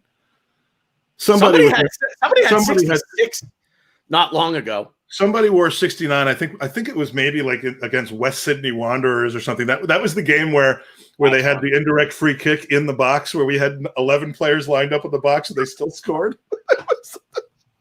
Someone was wearing 69 in that game, and I want to say it was Chris Willock. But you got me. No, it was Joe Willock, and it was. What is Joe's number? 28. Yeah, Joe Willock wore number 69, September of 2017. So I don't. So that was a regular game. That's weird. Well, somebody said I forget. We're so professional on this show. In the chat, that I just grabbed the thing because basically he was saying like we will have saved 700,000 in wages by the summer, enough for 3 top signings, and I have my apprehensions about this. Like, I'm not quite sure that us saving wages is going to do anything but go back into the Kroenkes' pocket. I think they're desperate to get the wage bill down. I don't think they're going to take the wages and save them up and use them to sign anybody. I think that we're going to need to actually sell players to buy. What do you guys think about that? Do you think that just because we're going to get the wages that all of a sudden we're going to start buying good players, or what? I mean, so one way to keep the wage bill down is to bring through younger players because they're simply not going to be on the wages of your your more experienced, your I don't want to say better, but your older players, bottom line. So that's one way of keeping it down. The other way of keeping it down is not hand out 250,000 pound a week contracts to strikers in their 30s, for crying out loud. Anyway, if you guys want to be depressed, go ahead and look at Liverpool's their wage bill and compare it to ours. Instant depression. Yeah. I mean, they just don't do that. Well, and here's the thing too. We've talked about this on the same old AFC show, where you sometimes right now Arsenal are in a position where they're going to have to overpay players to get them to come here because we have to be able to offer something, and one of those somethings is money. Can't offer Champions League, can't offer realistic competition to challenge for the Premier League. So what's left? Money. That's it. So it's got to be one of those three things.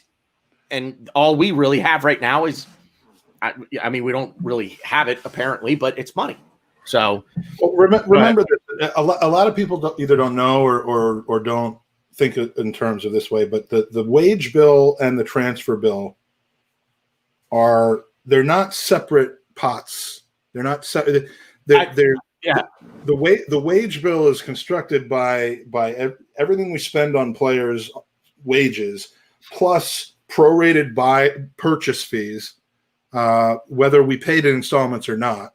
They for accounting purposes they prorate it. So even if we had paid 72 all at once for Pepe, it would have been 18 a year for 4 years, the length of the deal on the wage bill.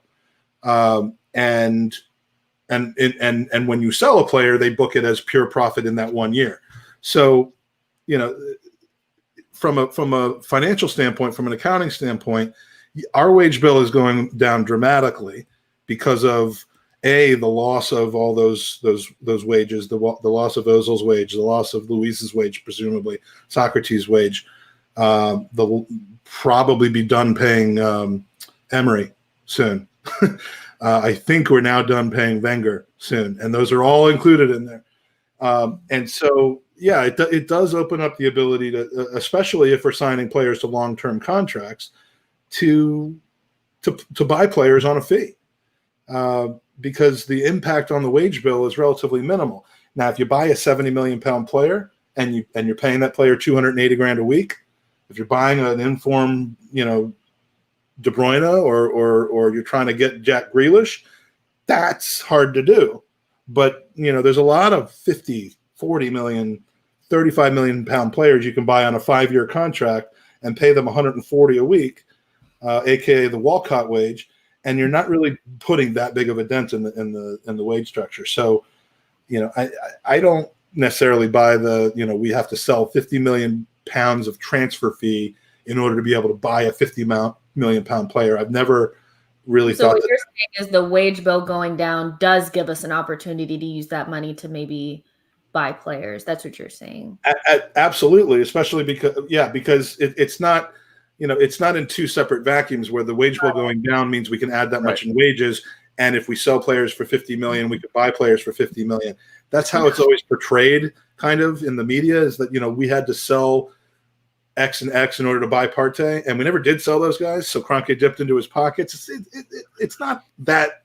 It's not that. The notion that the Kroenkes don't spend money I'm sick of it. Like I'm really like I'm dead over this. People are like, spend money. What do you want them to throw 100 billion pounds at the problem? And what if it still doesn't work? Then what?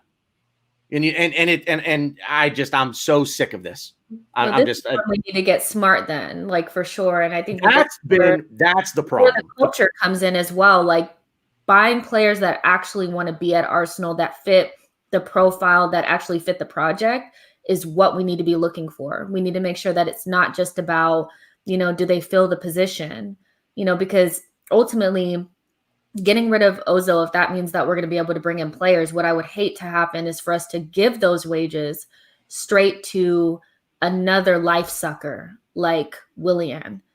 So I think we'll learn a lot about Arsenal and where we're going and how they view the project based on the type of players that they bring in the summer. Because if they just go and throw those wages away on somebody that doesn't fit the project, that doesn't fit the age profile, that doesn't really want to be at Arsenal, versus bringing in a young up and coming player that may need some maybe some development, but has good return on investment, somebody that we can maybe sell or whatever that fits within the project, then we'll see the difference, but now knowing, like, based on what you said, Mike, that we could use that money to do something, I think that's interesting. That makes from an accounting standpoint, it all comes out of one pot. And and we know we have an owner who can float the team alone if he had it to, because, I mean, despite how leveraged he is, he's got money. So, I mean, like, we don't have money in our self-sustaining model because we're hemorrhaging the things that should be coming in. We're hemorrhaging game day income. We're hemorrhaging transfer fees for outs that we've absolutely mismanaged over the last 4 or 5 years, with 2 or 3 exceptions. Chambo, Vermaelen, Iwobi, Walcott, even like with those being the exceptions to the rule, we've absolutely, and that's the difference between us and Liverpool from an accounting standpoint, is that they've sold players for value and we haven't. They sold Philippe Coutinho for 150 million, and they sold Suarez. And I don't even remember what they got. I don't even remember what they got for Suarez. Suarez 60, 70 maybe. 60? More than the 40 million we were going to pay them. Yes. But the point is that there's still the money to do it, but they have to do it correctly. And when you look at potential targets, what we can't really afford to do is a large money, high wage person, which brings up like is Emi Buendia going to ask for 200 grand a week? If he does, he's the wrong person. Because we well, right, but like, is that a guy that might cost a lot? He might cost 40 million pounds, but if he's young enough, then the 40 million is spread over 5 years. Whether you pay in installments or not, it's spread over 5 years accounting wise. So it's 8 million a year. And if you pay, if he's used to making 40 grand a week or 50 grand a week with Norwich, and I don't know that, and he'd be happy with 110 a week with Arsenal, that's another 5 million pounds. So you got a 12 million a pound a year player, whereas Ozil by himself was 20 without any transfer fee. So, and you have the ability to sell him on if you need to. And that's what I'm saying, the intelligence, like, we need to make sure that we're buying players that are in the right age profile, for the project, that want to be at Arsenal for the right. And Partey's borderline not that guy because of it. Because 8 years old. But if he can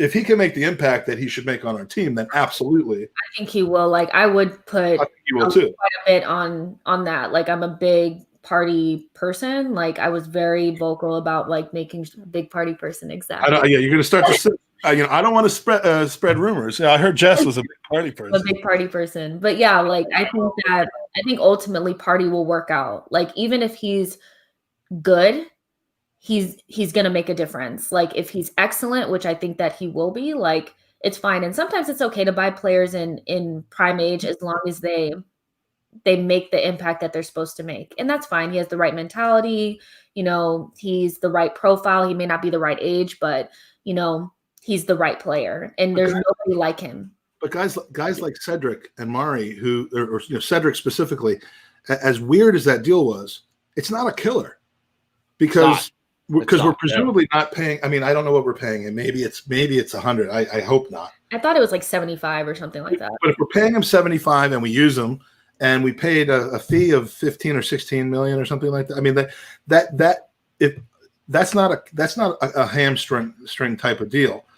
But not getting value out of Xhaka while we can, not getting value out of I would have, despite his good play this season, I thought in this past summer. Yeah, I was in favor of that, thinking that his best days were behind him, and if he had value to help us get Partey, then by all means, we got Partey without having to sell him. But yeah, I mean, there's a few players left that we can get value out of, and and we've gone way off of the Mesut Ozil track here, but Xhaka's not going to have much of value for much longer, and we're going to squeeze that out, and he's not going to re-sign for us because he doesn't give a shit about the club. In my opinion, we're going to lose the value we could get off of Maitland-Niles. We're going to destroy that. We're going to lose the value we could probably have gotten off of And Nketiah is my big one. Willock, all those guys.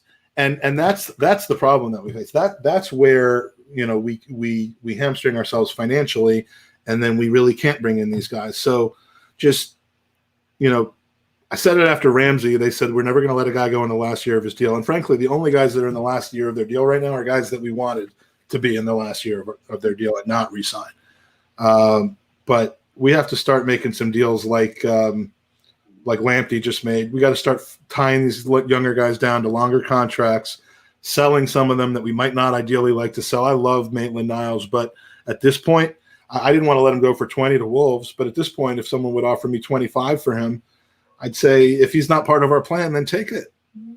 And so I get really wound up about finances because they're so commonly misunderstood and oversimplified. And I've spreadsheeted out some wacky stuff when people were arguing that we didn't spend any money the summer we signed Pepe because we bought him for installments, but we sold Iwobi for 40 million. So our net spend was like 4 million pounds. And I'm like, you don't know how this works. So I got really, You guys, this is a really good segue really quick because I'm also going to get out of here because I need to eat dinner. Oh, yeah.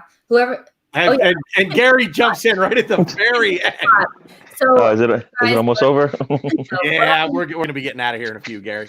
We're having a really good conversation. Basically, that's, we're talking about squad building, and me and Tanner and Drew actually recorded last week a squad building podcast for She Knows Arsenal.